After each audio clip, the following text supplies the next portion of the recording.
It takes time to show in YouTube. Live Okay. streaming is. So I have the YouTube window open, but should I close it? Is the sound Uh, gonna be like messed up? I don't think so, but we'll see. Because Okay. normally for me, I don't do it that way. Okay. I just put it on mute, so Yeah. hopefully it'll be okay. But I see you now. Oh yeah, okay. I don't see myself yet. Hi everyone, can you guys see us? All right.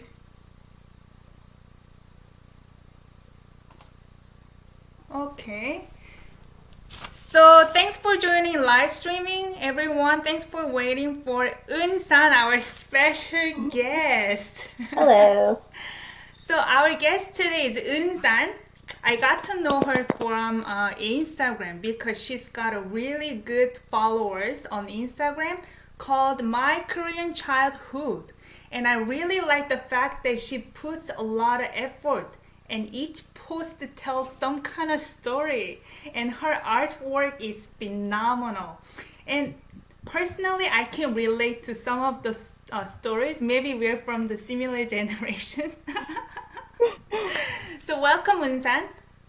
Thanks so much for having me. I'm really excited to be here and to be able to talk about my project and of course my experience as a Korean and just exploring different parts of Korean culture. You know, the reason I invited you is because I want to get to know you. And also, maybe I was hoping that you could share some of your experience or some kind of tips to our audience who are learning Korean language and culture. So those of you who are on the live chat, if you want to ask some questions to Eunsan today, drop the questions in the comment in the live chat screen. Let me know if you can hear us well. Okay, so I got some prepared questions for you. So I know that you are Korean and you grew up in the Western world, right? So just tell us about your background. Sure. So I was actually born in Korea, in Seoul, and I lived there until I was 6 years old. And then my family decided to move to Australia, to a little town called Newcastle, which is about 2 hours outside of Sydney. So that's my first exposure to Western culture. It's the place where I learned English. And I lived there for about 3 years before my parents decided to move back to Korea, but only for 1 year. And they decided they wanted to actually move back to a Western country. So we ended up moving to Canada when I was 10 years old. We moved to Vancouver, and that's kind of where I consider home because it's where I lived the longest as a child. So I went to high school there, and I stayed there until college when I moved to New York to attend university, and I've been living in New York for the last 12 years. I see. I can actually hear some kind of accent. I wasn't sure. It was Australian accent. I've actually been told that I have like a mixture of accents. I think it's because like I've been like moving around a bunch. Like when I moved to Canada right after Australia, people told me that I had a very like a typical Australian accent, which I actually couldn't hear. I was like, I don't think I have an Australian accent. It's just me speaking English. But of course, like as I spent more and more time in Canada speaking, kind of standardized North American English, my accent has kind of become more Canadian. But some people tell me that I just pronounce things weird, like, and I don't know where it comes from. So do you remember anything about Australia? I have some bits and pieces. Like I mostly remember it very fondly because, when you're 6, 7 years old, like, you don't really have anything to stress about, and definitely spent a lot of time just outdoors, hanging out in the yard with my friends, going to a lot of beaches. Some of my favorite foods still to this day are Australian foods. Like I love meat pies with like a little bit of ketchup. But we didn't know like any other Koreans in this town. There was, I think, one other girl at my school who was a couple years older than me that was Korean. There were like no like Korean like kind of like immigrant populations like in this small town. probably helped me pick up English like a lot faster because it was just like, okay, it's just complete immersion. And so I didn't even really think that much about like Koreanness or like my background. It just like wasn't something that was on my mind, especially like as a youngster. But everybody was just like super nice, and English and Korean I both learned without having to like really try, because like, you know, when you're young and you're kind of like going to school like where people only speak English, like you just like naturally pick it up, and that's one thing that I've reflected on as an adult, because when I'm trying to learn new languages now, like it's so much harder. And so I totally sympathize with everyone who's trying to learn Korean right now in their like adulthood, because it's hard and it takes so much dedication and effort to really be able to pick that up when you're a fully grown person. So what language are you learning? So I actually have a big thing for languages. So for a while I was learning Icelandic, and then I switched to learn Dutch. And so my Dutch is like, it's okay. Say I'm like intermediate. And lately I've been trying to learn Japanese, which has been very difficult because of course they have a completely different writing system. And I also in high school, Canada's bilingual, I did have to learn French for a couple of years in high school. Wow, so many languages. Yeah, but they're fun. I like them. So you picked French in school, but other ones, how did you end up picking those three languages? They're all different. Yeah, it's been like a little bit random, and I don't pick my language choices based on like the practicality of them. It's just whatever I'm interested in. For example, like Icelandic obviously is only spoken by a very small number of people in Iceland, but I really enjoyed traveling there, and I was going there basically every year for the last 10 years. So I just figured if I'm going to be going there and kind of investing my time in getting to know the place, like I should also make the investment into learning the language, because language tells you a lot about the culture and history, and it's a really great way, even if you speak it as poorly as I do, to connect with people there, because as soon as you say like a couple of words and show that you're interested in learning their language, I feel like most people become like very open, and they want to know like, why are you doing that? And like, how are you doing that? So that's why I started learning Icelandic, and Dutch was also like equally kind of like random. I was gifted this really beautiful cookbook from in the Netherlands, but it was written in Dutch. I think the person who gifted me just didn't realize, like I said I wanted this cookbook, and they're like, yeah, I found it, so I'm going to give it to you. And so I was like, okay, well, I'll just start learning Dutch so that I can read this cookbook. And then I got really into it. So I spent like about 14, 15 months like learning Dutch. And then I stopped because I got to a point where I was like, I can basically carry on like a conversation about like what I did last weekend and like ask some basic questions. So I was like, I'm good. That's like how much I wanted to learn. And earlier this year, I got the opportunity to travel to Japan for work, for an event there. And again, it was just like, oh, I have a couple of weeks before my trip. Kind of want to just pick up a couple of, phrases and sentences that I might be able to use when I'm ordering or like greeting people, and then found out that I really liked learning Japanese, and I found this amazing teacher online, and so I just decided to continue with the classes, and so that's the language that I've been learning this year. Oh, I see. Wow. Yeah. So you say you're living in New York currently, right? Yes, so I'm in Brooklyn. In Brooklyn, okay. I think I went to Brooklyn Bridge. It was dangerous, and actually it was like over 10 years ago. I went by myself like after midnight. I was scared. And the train was stopped, and I'm like running. In case I get kidnapped. Definitely a memorable New York experience. Yeah, it was fun though. So what do you do for a living? You say you went to Japan for work? Yeah, so I work for a company called Adobe. You might know them from Photoshop and Illustrator. We make a lot of creative tools, and the specific product that I work on is called Behance, and it's an online community. It's a website and platform where all types of different artists, from designers to photographers, UI, UX, ceramicists, all different types of artists can share their work to our platform, and browse all of the other projects that other artists around the world are posting, and we're building this like really incredible community of many, many millions of creatives around the world. And the reason that I got to go to Japan is we're a global platform, and they were hosting an event there actually that were teaching some of the Japanese designers how they can use Behance to show their work, and ultimately actually try to find clients who are in the English market. So that's the reason that I went to Japan, and it was so fun. Oh, so you travel a lot for your work? A little bit. There's a couple of creative events that I like to go to that my company also hosts as well.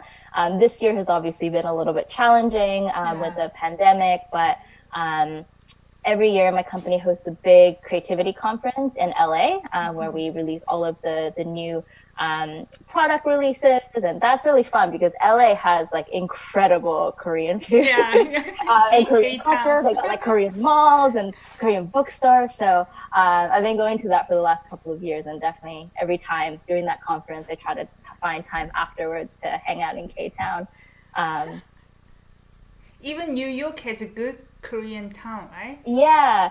Our K-Town is a little bit smaller. It's not really a town. Like LA is like a proper, like a neighborhood, right? They've got that sprawl, but here it's really one street. It's 32nd Street, and every single like storefront there is a Korean restaurant or a bakery. And then very typical of kind of like the streets in Seoul, they have like the restaurants on the second, third, fourth, like you go into the elevator, which like you don't really see that outside of, I think, Asian type of food communities. Like I feel like most restaurants that you see are on the ground floor. But yeah, so it's just like jam-packed with all kinds of delicious Korean food. And unfortunately in Brooklyn, like where I live, we don't have that, but there are definitely some very good Korean restaurants that are in the neighborhood or very close by that are easy to get to. So it's been good so far. Nice. I want to go back to your statement earlier. You're learning English in Australia when you're a kid, right? Yeah. So Rachel was asking, did you know any English before coming to Australia? And what was it like being so young and thrown into a new culture and language? Good question. So yeah, it's a very good question. It's actually like, I love getting these like old questions because it really does get me to think about my experiences there, which I don't do that on the regular, like just like reminiscing. So I didn't speak any English before I moved to Australia. I had taken English classes, which at, you know, like 1996 in Korea was like this book I had of vocabulary. And so it was literally like a picture of a cat. And then you would write, there was like lines to write cat and hat and mat and rat. And so I had some words, but no idea how to use them. And then again, the words were very, very basic. Like I don't think there were any complicated, you know, vocabulary that I had in my brain. And so when I moved to Australia, like it's hard for me to like really remember, but I don't remember it being that stressful to me. Like, I do remember like when one of like the first like weeks, there was another kind of new girl in my class, and she was Chinese, and she was the only other Asian in my class. And so like we immediately like we could tell like, oh, like you and I, you know, we both have black hair and brown eyes. And because we didn't have a common language, like we couldn't even ask each other like, where are you from? Like, what's your name? Oh, yes. So I would speak to her in Korean, and then she would speak to me in Chinese, and neither of us would understand each other. But it was just like until we picked up English, like we would just like do this weird, like I'll just speak at you and you can speak at me, but we're not actually communicating. So that was just a silly memory that I have of my first kind of encounters at school. And definitely like the school, like, you know, they had like ESL classes, English as second language classes, where they probably drilled us like with grammar things as like all language classes do. But I think when you're just like that young and you just get to go and like play with like friends and like hang out and kind of learn as you do, instead of like looking at a grammar textbook. I think that's definitely been like the big kind of reason why I was able to pick up so quickly. And also, like, at 6 years old, your brain is very malleable. So. By the way, do you stay in touch with the Chinese girl?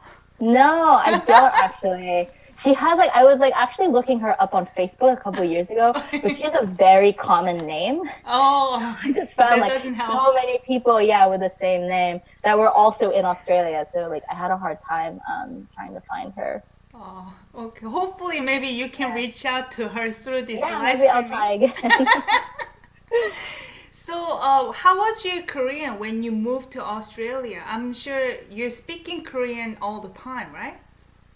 So I speak Korean now only to my family. When I text them, when I call them, also with my cousins. And really the only reason that my Korean has stayed this fluent up until, you know, this point is when my parents moved us to Australia. One of the rules that my mom put in the house was that I had to write my diary in Korean before I went to sleep every night, because she was very concerned that if, you know, because I was only 6 years old and like just starting to like write properly, that if that stopped, that I would just forget how to write or even read Korean. So that was something that I had to do every day, which I hated because it's like a chore. And to me, like, you write your diary when something exciting happens. And like a lot of the days, like, you know, I just went to school, like I watched TV, like I had dinner with my family. And so I didn't really feel like there was anything to talk about. And so some of my journal entries, I remember like,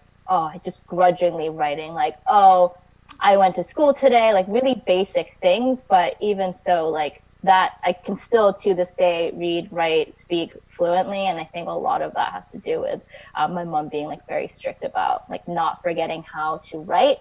And then of course, like my parents too, like they weren't fluent English speakers either when we moved to Australia. So when I came home from school, half of my day would basically be split speaking English, learning English at school, and then at home speaking Korean with my parents. And that was the same when we moved to Canada. I would speak English at school with all of my friends and my teachers.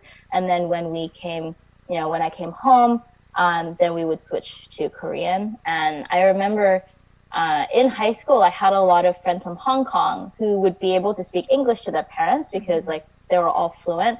And I used to be really jealous of that actually, because very quickly English was becoming my primary language where I could be a lot more expressive and articulate. And I wanted to be able to have that level of conversation with my parents and be able to have that ease of conversation with my parents. And so, you know, in my angsty teenage years, I definitely remember feeling like, oh, like I wish my parents like could speak English fluently so that I can speak English to them. And now, of course, as an adult, I realize like what a foolish thought that was. And I'm actually very grateful that we did speak Korean at home, because that would have been the only opportunity to do so. And since I've moved away, now it's been 12 years since I haven't lived with my family, my Korean has definitely gotten a little bit awkward, I would say. I'm still able to speak it fine and you know, get by. I'm still reading and writing, but it's just that comfort level, you know, when you're not doing it every day. I'm like, oh, is this the right word? Like, and definitely with spelling too. I'm like, did I spell this right? Like, it looks weird, but Yeah, I know. Sometimes I get that. You've been writing it, but someday it seems like it's odd. You know, am I writing it correctly? yeah. So do you write your diary still until this day? No, I don't. And I think that's like part of the reason why I wanted to start this Instagram account actually, was because I did recognize that my opportunities to speak Korean and write Korean were slowly dwindling. And that, again, is a danger zone because I don't ever want to forget that, or I don't want to get any more awkward than I am now. So like to put kind of like a pause on that. And of course, it gives you the opportunity to ask questions about Korean language and history and culture that I previously haven't really been thinking about. So the drawing thing, like I like drawing, so it made sense for me to create these illustrations. But ultimately, my goal was I want to be able to reconnect with the language, with the food, with the culture. And so I've been really just really lucky and grateful that people have found them interesting enough to follow me on Instagram. And I'm really happy to be able to share some of the things that I'm learning because I think they're interesting. So, Yeah, they're so cute too. thanks. Yeah, actually, like first several posts was about kimchi, right? Yes, yeah. Yeah. I guess you love kimchi. Yeah, and I think kimchi is the most recognizable Korean food. It's probably the first kind of, if you ask somebody like, oh, what do you know about Korean food? Like kimchi is going to be in the top 5 things that they name. And it has such a rich history too. And so many different varieties and like a couple of them I'd never even like tried before. And this is only like, I think I drew 6 or 7 of them. And that's a very small percentage of basically every region in Korea has their own kind of take on the classic kimchi using very similar ingredients, but just in a slightly different way. And I think it's actually like very cool as a cultural thing that the entire country has this one dish that's like, oh, that's our thing. Like everybody knows what it is. Everybody's had it. But again, when you go into these regions, like people have kind of adapted this very historically rich and old thing to fit their palate, what's locally available.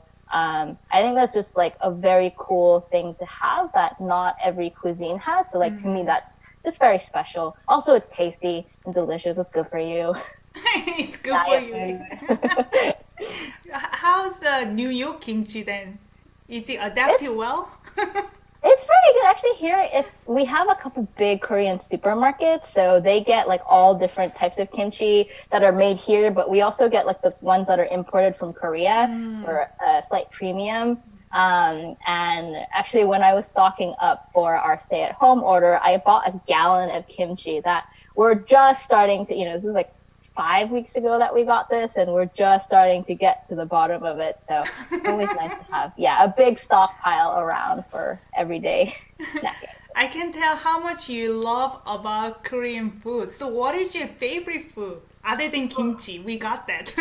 Yeah, it's hard. Also, I like eating kimchi with everything, so it's hard to, I definitely like love my noodles, like anything that's carby. I love tteokbokki, and then that whole like suite of street food. So like you can't just have tteokbokki on its own. Like you got to get like the kimmari, which is the oh my god, so good. And like that's hard to find. Like tteokbokki you can get at most Korean restaurants here.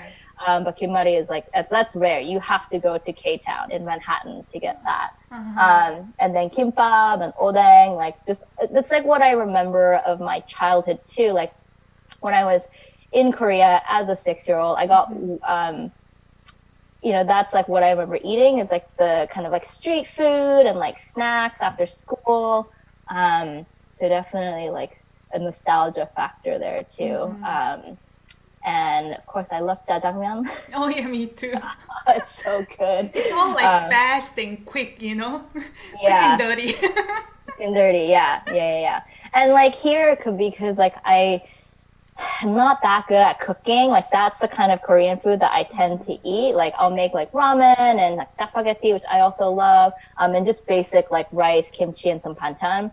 But then when I go home and my mom cooks for me, that's when I get like the really like rich, delicious, like, she will sometimes make kimchi by hand and she'll do like beautiful stews and all different types of pancakes. And I get very spoiled when I go home. In Vancouver, right? Yes, yeah. And Vancouver has a huge Koreatown too, right? Yeah, lots of Korean immigrants and students living there too. I think Rachel, she lives in New York. She wants to get to know where you're going to get your kimchi. Okay, so this kimchi, that big gallon, I got from H Mart all the way out in New Jersey. But I actually, like my daily kind of pickup places, I live right by Prospect Park, and there is a Korean-run grocery store. It's like a little deli, but they've got produce and lots of different like products, like canned stuff, pastas, and they actually like bring in like the Korean, all the banchan. So they have 콩나물 and 콩자방, which I love. The stewed black beans, very good. All different kinds. Yeah. and all different kinds of like chot, like 오징어전 and I think I already mentioned pancakes, and they have all different kinds of kimchi too. So 총각 kimchi and 깍두기, and of course 배추 kimchi. So they actually have a pretty good selection. But I think I just got lucky because the deli is just run by Koreans, so they stock the store pretty well with Korean things. But if not, then I have seen at kind of the fancier grocery stores like Whole Foods and Union Market. Those are some of the supermarkets in my neighborhood, and they'll do some kimchi as well. It's just very expensive, and they come in like tiny containers, and like this would last me like 2 meals. Like there's not enough kimchi for anybody. It doesn't last a day. Yeah.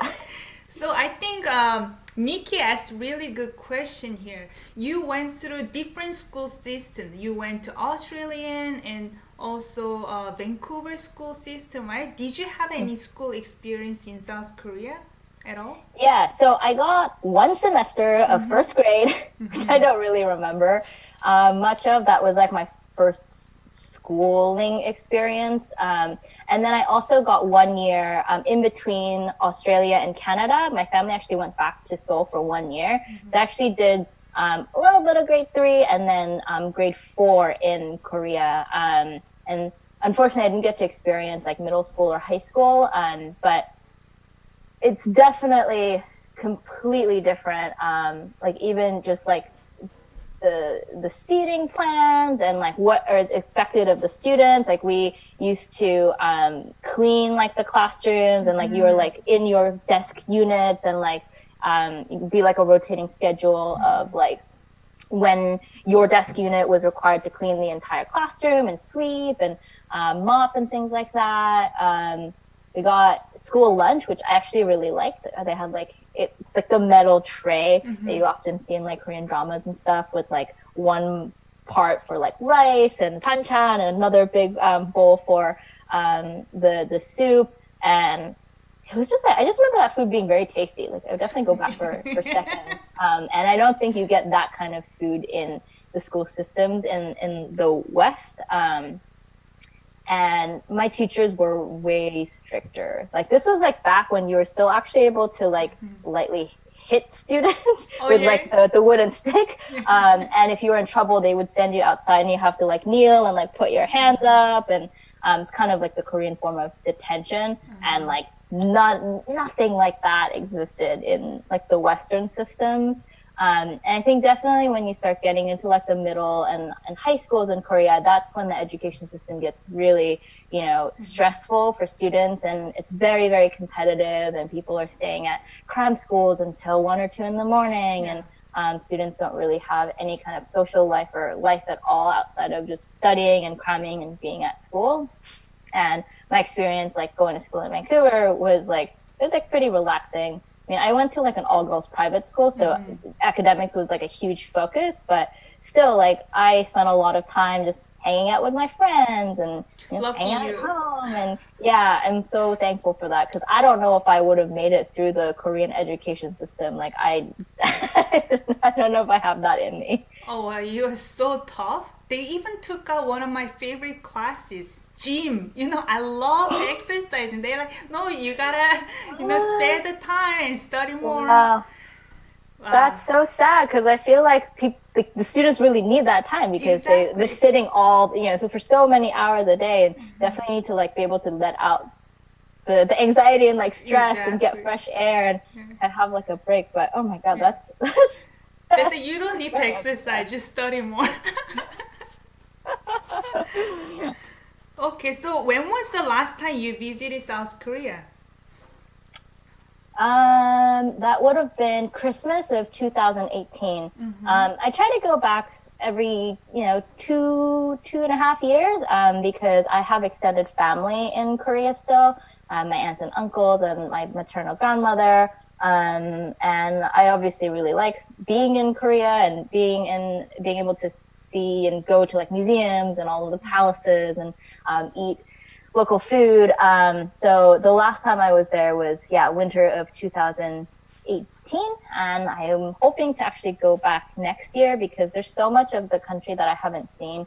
usually when I go to visit my family, it's for, a week or so. It's a very short time. So I've only really spent time in Seoul, but I haven't been to Busan since I was like, I don't know, like 5 years old or something. And like, I know that Busan has changed a lot over the last, 20, 25 years. And same with Jeju-do. Like, I went there when I was a kid, and I'd love to go back. And it's such a like beautiful place with such incredible nature and lots of like very fun like touristy things to do, and everywhere in between. So I would like to spend a little bit of a longer time just seeing, all different parts of Korea. Yeah, they have the famous attractive sex park. Oh yeah, Jeju I heard it's Island. very popular among like the middle-aged ladies. Yeah. My bucket list. I'm gonna go there next time. Yeah, and then Jeju has like incredible seafood and like all the seafood markets. I think they have really good clementines, like Jeju-gyu, like Kamgyu, like it's very famous, and lots of hiking routes too. Like my dad, like one of his dreams is to like, I guess like a very popular thing that people are doing is this thing called handal 살기, where you like move to a place and you live for a month and just kind of like chill, like see what the local scenes are, and go to the cafes and go to the bookstores, and you just live for a month in a different place. And he wants to do that on Jeju Island because there's so many trails. Like every day you could do like a different trail and see all different, they've got like mountains and oceans, and so really beautiful place to go. Wow, this sounds like paradise.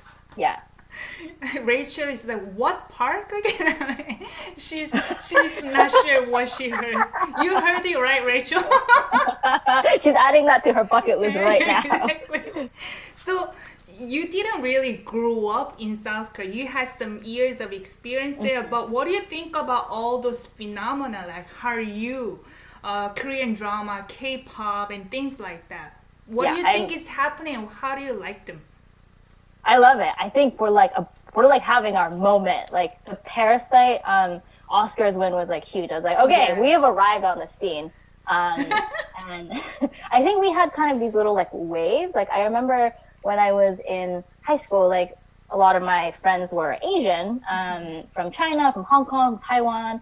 And they loved Korean dramas, but it was just really like among the Asian community, like people knew that like, oh, Korean dramas are like a thing. Like my mom's watching it, my grandma's watching it. But that was kind of the extent. And now I feel like everyone's kind of talking about it. And, Netflix is just churning out all of these Korean dramas. And a lot of my extended social circles are watching, Korean movies and dramas for the first time. And the music scene has just exploded, which I love because K-pop is probably actually the only music that I listen to. That's how much I love it. Wow. Yeah, I love K-pop. It's always like feel good and boppy, and I'm really glad that it's become so mainstream because it's so accessible now, and it's great that so many people are listening to it too. I don't know where that will go in the next 5 to 10 years, but it's definitely an exciting time.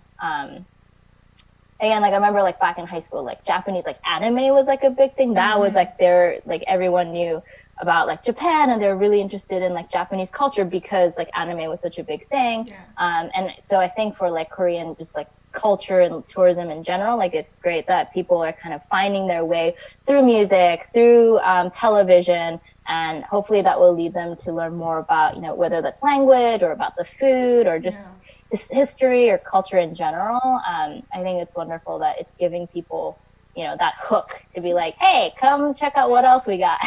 Exactly. Which is your favorite band, K-pop band? So I actually only listen to girl bands too. Like, so most of my like playlist is just girl bands or solo female artists.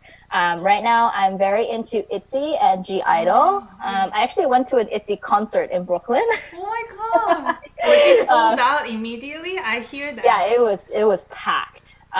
It's actually the first K-pop concert I have ever been to, and I think that's another trend that I've noticed too, where like more and more acts, Korean bands are coming to perform in the States. not just like the big, Blackpink at Coachella or like BTS like at the various music awards, but they just did like a local beautiful historical theater in Brooklyn. And they were just doing like a tour across the US. So again, like it's becoming more accessible, which for me is great because like I can't go to Korea to go to an ITZY concert, but now I'm able to see them perform in Brooklyn, close to where I live, which is, yeah, that's really awesome. So do people ask you a bunch of questions? Do you hear this music, that music? Have you seen the movie? Things like that just because you're Korean? Yeah, definitely like movies, like like the Old Boy franchise is very like still very iconic. And now that so many Korean dramas are on Netflix, a lot of my friends are asking like, "Oh, have you seen this? Have you Crash Landing on You or whatever?" There's like another one that my like Eternal Kingdom that my friend was telling me about yesterday, and I was like, "What? I don't." I'm behind. I gotta get caught up. They keep you up to date too. Yes, they do. So what are the things that you wish that maybe American people or non-Korean people know more about South Korea? I think again, it's gonna go back to food because I love food so much. I think Korean food is becoming more and more popular, all around, and Korean restaurants are opening. But you look at the menu, and it's still largely the same. I mentioned like tteokbokki, it's like you can find that anywhere, and like bulgogi and bibimbap, like that's kind of like the standard food that everybody knows. But I would love to get to a point where like we get like regional varieties and people start looking into like different types of Korean food because we have like so many variations and so many dishes. And I think right now we're just scratching the surface of, the kimbaps and the bibimbaps. Yeah. Yeah. Okay, so do you plan to stay in New York going forward? Because you have a really good job and you can actually travel the world. What's your plan? Yeah, I mean, for now, I'm very happy in New York. And last year, I actually moved to Brooklyn. Before that, I had been in Manhattan for 11 years. And so at that point, I was getting a little bit like, oh, I've been here for over 10 years and kind of living in the same neighborhoods, going to the same places. So I was getting a little bit antsy about maybe moving to a different place. But actually, last summer, I moved to Brooklyn, and it's basically been like moving to a whole different city because the streets look completely different. All the stores are different. Just like the lifestyle here is different. And so I feel like I have this renewed love for being in New York, just a different part. And of course, my boyfriend, he's born and raised Brooklyn boy. His parents live here. And so his life is definitely founded here. So I don't have any plans to move. Definitely lots of plans to travel and see different parts of the world. But New York is home to me now. And I think it'll be home for me for a long time. So you got 3 homes then? Actually, no, Yeah, four homes. Yeah, the idea of home is always really interesting because I'm not actually that tied to this idea of home. Home is basically like where I sleep at night. So sometimes when I'm traveling, like I'll tell, my friends or like my coworkers, like, oh, I'm going to go home now. Like I'm getting tired. And they'll be like, do you mean the hotel? I'm like, yeah. But like to me, it's like the same thing. It's where I rest. It's where I put my head down at night. And so that's to me just home. It's where I'm sleeping. So you talk to your parents like regular basis, right? Yeah. What do you use? Like, do you use Kakao Talk or email? What do you use? No, I actually, both my parents are on iPhone. So we just have like a group iMessage thread and then we FaceTime. That's our primary thing. And my mom follows me on Instagram too. Sometimes she'll like slide into my DMs and like message me. They're like, hey, why aren't you picking up your phone? Or like, call me tonight. But yeah, it's mostly been on iMessage, texting, and FaceTime. I see. So what is your final advice to our audience? Do you have let me check this live streaming just because I might have missed some questions here.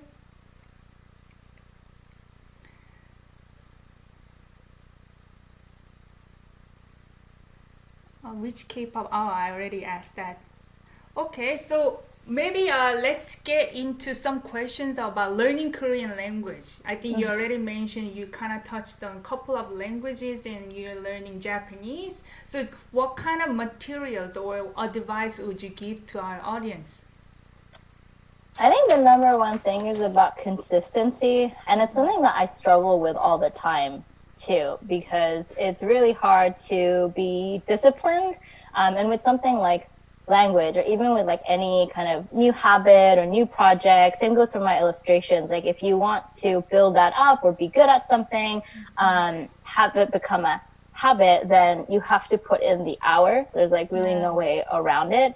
And so just being consistent and setting times, whether that's hopefully more than once a week, but a couple times a week, or like just 30 minutes a day, just to review things. I think especially with languages, because it's foreign, so easy to forget. Like it takes me crazy long to actually like remember vocabulary, even if it's just like simple things. So I think definitely having time to just rinse and repeat as often as you can, and being as consistent as possible, and also just being like patient. Like I am a very impatient person, so like I expect to like excel really quickly, and oftentimes I get burnt out, but most things, like it just takes time, and you just have to be in it for the long haul. Yeah, I think that is like a Korean typical trait, Yes. impatient. We want all the result right now. Yes, yeah. Same with like when you're at a restaurant, like you want to order right away, and you want to get the food right away, get the check right away, like no talking, like just eat your food and get the check and get out. Yeah, exactly. I really appreciate you spending time for our audience and with me. I got to know you a lot better today. I put the link in the description box. If you want to check out her Instagram, please check it out, because she's got a beautiful artwork in each post, and it tells interesting story. So if you want to ask her about certain posts, you can just reach out to her through Instagram. Is there any other platform you want me to share with our audience? No, Instagram is my primary one. I also have a Facebook page by the same handle, My Korean Childhood, but Instagram is really my primary one, so it's best to reach out to me there. Always feel free to like DM me with any questions that you have about Korean, or if you need help translating something, just send me a message and I'm happy to help. Awesome. Thank you so much, Insan. Thank you. Okay, bye. Bye, Bye. everyone.